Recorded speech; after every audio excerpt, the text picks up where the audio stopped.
நான் உங்களுக்கு repeat class தொடங்குற பற்றிய ஒரு சின்ன ஒரு வீடியோ ஒன்று தரலாம் என்று யோசிக்கிறேன்.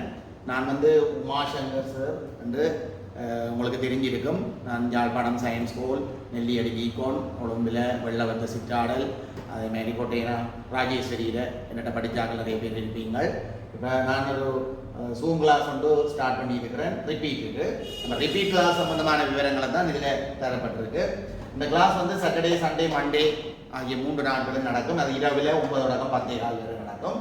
இந்த கிளாஸில் எப்படி போகுதுன்னு சொன்னால், இப்போதைய பேப்பரில் இந்த முறை நீங்கள் சந்தித்த பிரச்சனை கூட கெமிஸ்ட்ரியில் சில பேர் சொல்லிடுறீர்கள் பேப்பர் கஷ்டமாக இருக்கின்றது.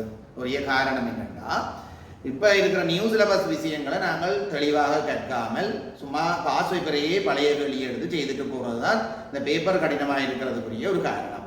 அப்போ நீங்கள் இப்போ ரிப்பீட் கிளாஸுக்கு நீங்கள் படிக்க செய்ய வேணுமெண்டா தயவு செய்து நியூ சிலபஸுக்குரிய விடயங்களை கடுமையாக அழுத்தி படிக்க வேணும். இப்போ 3ஆம் பாடம் எடுத்தால் மூன்றாம் பாடம் எடுத்தால் கெமிக்கல் கால்குலேஷனில் பார்த்தீங்கன்னு சொன்னால் இப்போ பழைய கேள்விகள் எல்லாம் மாற இல்லை. இப்போ உங்களோட ரிசோர்ஸ் புக்கில் என்ன டாப்பிக்குகளை சொல்லப்பட்டிருக்கோ அந்த கேள்வியெல்லாம் கூடுதலாக இப்போ நியூஸ் பேப்பருக்கு வந்து கொண்டிருக்குது. அப்போ நீங்கள் என்ன செய்ய வேணும், எல்லா பாடத்திலையும் நியூ சிலபஸில் என்ன சொல்லப்படுதோ அந்த விடயங்களை சரியாக படிப்பீங்களா இருந்தால் அடுத்த முறையான பேப்பர் உங்களுக்கு கஷ்டமானதாக இருக்காது. பேப்பர் ஒருபோதும் கஷ்டமாக வர இல்லை.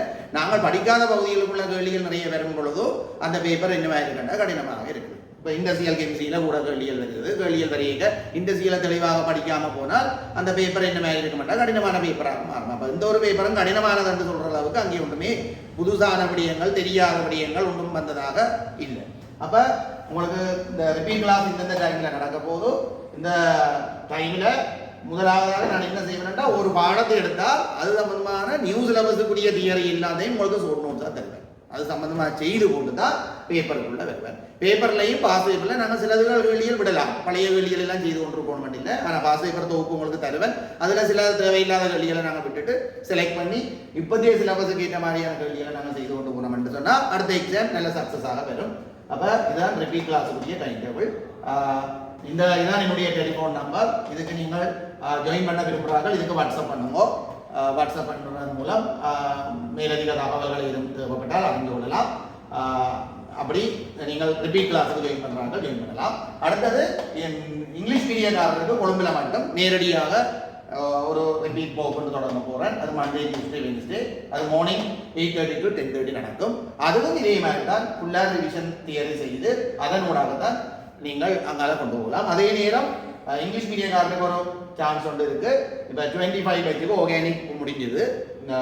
அவைக்கு ஃபிசிக்கல் ஸ்டார்ட் பண்ண போகுது. நீங்கள் அவைண்ட ஃபிசிக்கல் கெமிஸ்ட்ரி கிளாஸில் கூட ரிப்பீட்டுக்கு வராங்க ஜாயின் ஆகலாம். அப்போ ஃபிசிக்கலை நீங்கள் இப்போ கைனடிக்ஸ்லேருந்து ஸ்டார்ட் ஆகும் போது கைனடிக்ஸ்லேருந்து முழு ஃபிசிக்கலையும் அங்கால ஃபுல்லாக நேரடியாக திருப்பி படிச்சிங்கன்னா பெரிய உதவியாக இருக்கும். அப்போ நீங்கள் அதில் அதை ஜாயின் பண்ணி படிப்பீங்களா இருந்தால் உங்களுக்கு இன்னும் ஆர்கானிக், ஜெனரல் கெமிஸ்ட்ரி, அதுக்கு முதல் உள்ள கேசஸ், தெர்மோ அந்த பாடங்கள் எல்லாம் ரிவிஷன் செய்து பேப்பர் செய்து கொண்டு போக ஓவராலாக எல்லா பாடமுமே கவராக முடியும். சரிதானே?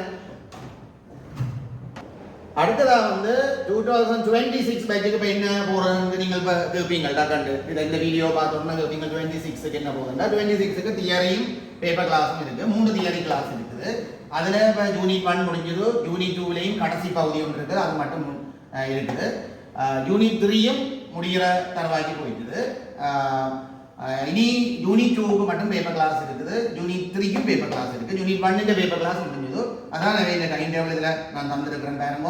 Saturday, Sunday, Monday theory class night 7:30 to 8:45 நடக்குது. Morning Saturday 5 to 6:50 paper class நடக்கும். இது முடிய இந்த மாதம் டேர்ம் எக்ஸாம் இருக்குது ஜனவரியில்.